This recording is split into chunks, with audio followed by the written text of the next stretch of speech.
So, what are you and the NDP caucus at Queen's Park fighting for specifically, and how will that help Oshawa? Thank you for asking. We have been fighting for a number of things up to this point, and we'll continue that fight, but with a few more specifics, especially as we head back to the legislature. Most of those, no, I would say all of those initiatives are things that have been raised in our communities, either by groups who do frontline services, who have that expertise, or just by our neighbors and community members who are bringing issues to us. So, for example, certainly healthcare is top of mind. And when I have been meeting with our healthcare professionals, be they in long-term care homes and PSWs, nurses and their associations, or talking to laboratory technicians I talked to the other day at the hospital, they're all raising the issue of funding for staffing, ensuring that they have what they need to do their jobs. And so that's something that we've been calling for all along is an increase in staffing. That's one piece. What we're hearing certainly from workers, and you probably are well aware that this is an issue facing anybody who has to head to work. It's also an issue for employers who want their businesses to stay healthy and their employees to stay healthy. We are seeking paid sick days. And so there's a bill before the legislature right now brought forward by my esteemed colleague Peggy Sattler, and that is going to be up first thing. Like when we get back as a caucus, we are just raring and ready to go on the paid sick day issue, because that would make such a huge difference to families. Not just it matters for peace of mind. It matters when someone might be sick and are told to isolate, but maybe they can't because they can't afford to, or they don't because they can't afford to.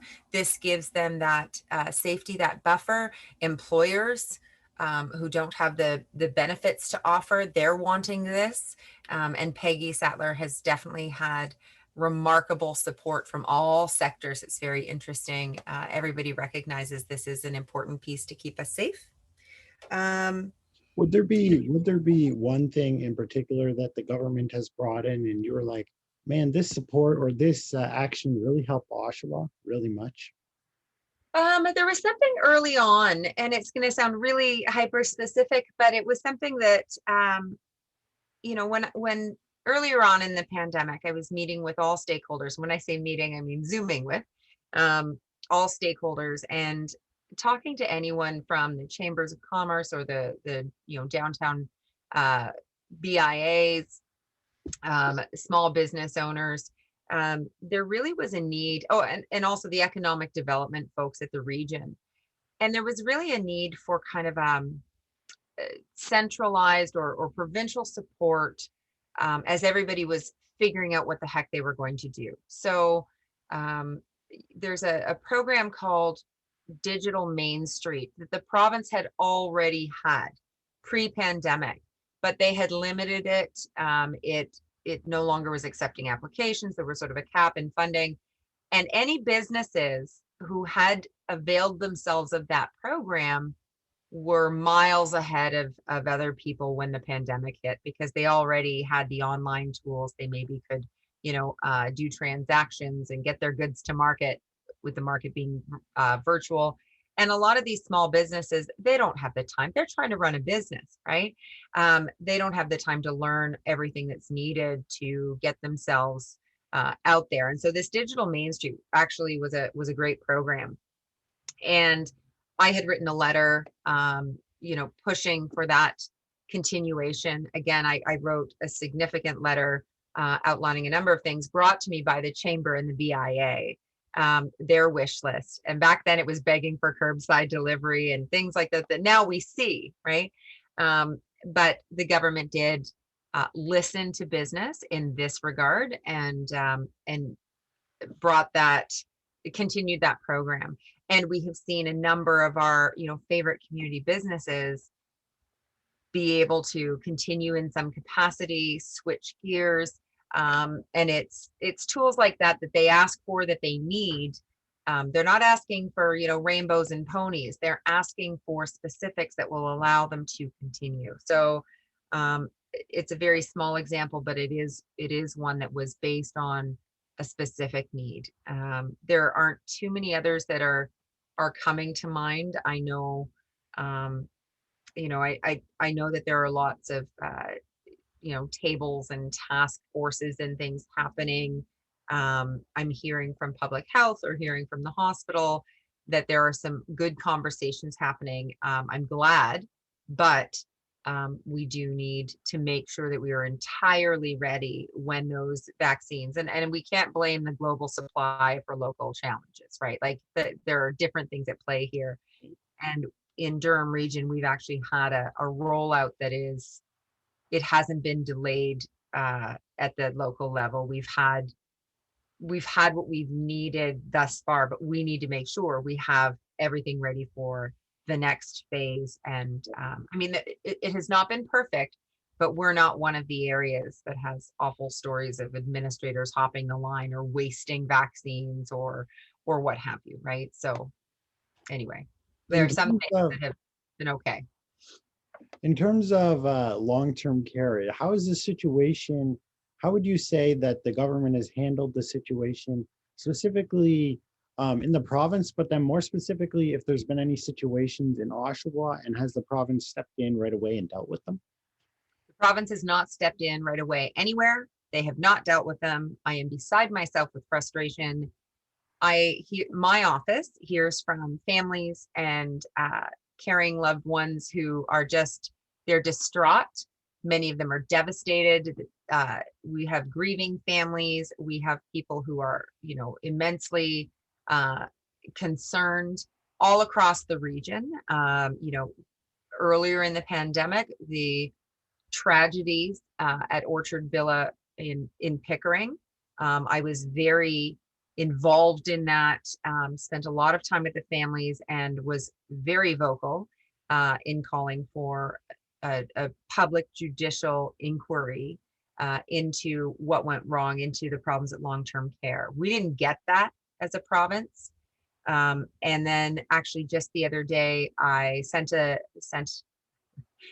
quite a letter. It's a public letter that I sent to the Premier, echoing and amplifying the call of the region of Durham and other supportive municipalities for the government to allow or call for, again, a public inquiry into the failures around COVID-19 at both Sunnycrest and Thorntonview. Sunnycrest is in Whitby, Thorntonview is in Oshawa. And again, in the evenings and weekends when I'm talking to families and I'm listening to their torment and their pain, so the government has not stepped forward. The government has not allowed these things. They called for a premier's commission. The commission is doing work and making some of it public, but the commission itself has said that they can't get all the documents they're looking for, that they've been frustrated in the process, trying to get what they need from this government, which has not always been forthcoming, or has been dragging its feet, or has sort of put obstacles in the way. And that is immensely concerning. They've asked for an extension. The government says nope. So that is a concern. What we need is accountability in long-term care. We need families to be involved in the process.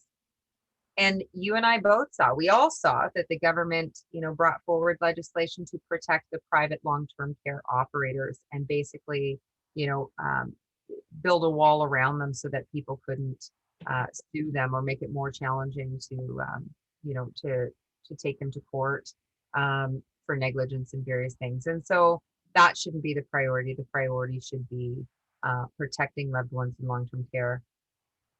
I hate to go long on this, but this is where I live. This is what gets me up in the morning. I'm very angry about it, but I'm very determined.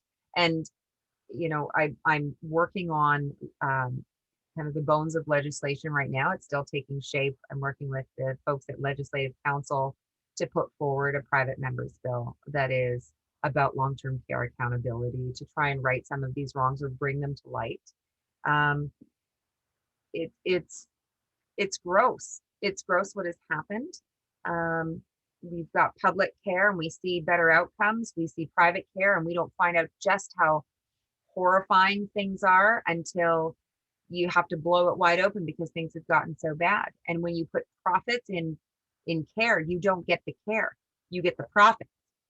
You know, when you put money into public care, you're able to track those dollars, you're able to see the outcomes, and the whole point of care is supposed to be care, you know, not profit margins. So lots to talk about there. And I think the vast majority of Ontarians are paying attention to long-term care in some way or another, whether that's that they realize this is what they have to look forward to. And I'm saying that I don't like to be facetious, but there is no one I've come across that is looking forward to their time in long-term care. And that is a shame. We should have care that we're proud of in this province. I guess my final question for you would be, it was a campaign promise that the government made, and it's not related to COVID, but where do we stand on the toll being removed from the 412? Oh, you're asking all the right questions today, Zach. If you're familiar with my Bill 43, that was that came before the legislature not too long ago. In fact, during this time of COVID, Mhm. I had tabled the bill a while back, gave the government a long runway to know that it was coming. Certainly, as you flagged, it was a campaign promise. Both the NDP and the Conservatives were out in full force saying, we'll take the tolls off if we're government, because we knew it was such an important issue locally. It really resonates with people because it's a fundamental fairness issue, Right. you know, just us that's targeted by this in Durham region and other issues. So so I tabled my bill. Much later, I had the chance to debate it in what is called second reading, and the government. I was really fascinated to see what they were going to do. Um, they did, I will say, begrudgingly pass the bill for second reading. They certainly were not excited to do it. They did it with a lot of, you know, well, we still have to see. We still have to see if we can do this, but they passed my bill so that it could have further consideration. Um, I'll take it because it gets to continue through the process. But that process, Zach, is that the government decides to invite it to committee and pull the bill from the shelves or the wherever the bills go before they get called to committee. And they can either bring it forward to committee and we discuss the details of it, figure out how to make it happen. And then it returns before the House and is passed into law.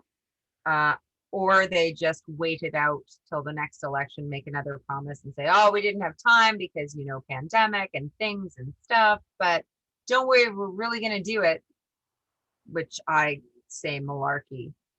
So I'm going to stay on them because they did commit to this moving forward. The people of Durham region deserve to be far more respected than they have been on this issue and many others. And it doesn't bother me at all to be a thorn in the side of this government, especially when it comes to what they've said that they would do. Awesome. Well, thank you very much. Those were Well, great answers. And you're welcome yes, very much. in terms of the 412 and the toll, I've heard a lot of people, even particularly before the pandemic, a lot of people were wondering when it might come off. So I'm sure that they're very happy that you'll be down at Queen's Park and at the legislature trying to get your bill through. Yeah, well, it's no small feat to accomplish things in that building, and it certainly is no small feat to get the government to commit to anything. You know, we're still chasing the will they or won't they with the Metrolinx extension to Bowmanville, the GO train. All Right. we just want dates, man. We want that commitment of funds. We want to know that it's really going forward. I hate the dance, you know, the dance of course, you know, blah, blah, blah, whatever. Give me you should be able to give me a year that it's going to start. You should be able to tell me whether or not you are actually going to commit money and time. Right.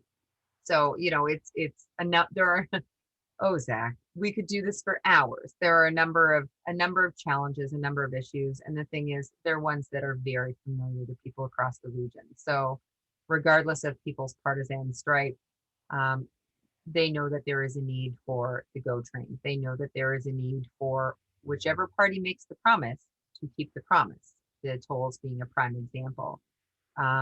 Things like the MZOs, the Minister's Zoning Orders. We didn't talk about that, but in Pickering, where we're seeing, the devastation and basically the demolition of that's a funny word to use for smashing and destroying a wetland, but Yes. the destruction of the Duffins Creek wetland complex. And when we look around the province, we see this fast tracking of process, the avoidance of planning processes or environmental assessments. And regardless of stripe, I think that people have an appreciation for the work that our planners do, the work that environmentalists do, and the advice that they give, whether that is followed or not, or how that's followed or not. We're just seeing a lot of examples of this government running roughshod over things and just blazing ahead with things in the middle of a pandemic. If they have all the time during a pandemic to do all of these sneaky, secretive, awful things, why the heck can't they hire PSWs for long-term care homes? Why on earth can't they, make the decision to defer OSAP payments further? Why on earth can't they make the decision to reduce class sizes, like make some decisions, or paid sick days, right? Make decisions that are going to have immeasurable impact on real people's lives when they need it the most. Awesome. Well, thank you very much. Those were great answers. And it was a great discussion. I really enjoyed hearing what you had to say. And I'm sure that the people will be really interested to hear what you have to say. And I thank you for helping me and doing an interview with me for this assignment. And I wish you the best. And I don't want you to be late for your next meeting. So I'm going to let you go. There's always a next meeting. This one is, I'm happy to be here right now. And thank you very much for giving me the chance to share a couple of my sometimes snarky, but always sincere opinions on what needs to be done on behalf of, the folks that I know and care about in Oshawa and Durham region. So thank you very much, Zach. You're very welcome. Have a great rest of your day. Thanks very much. Take care. Bye.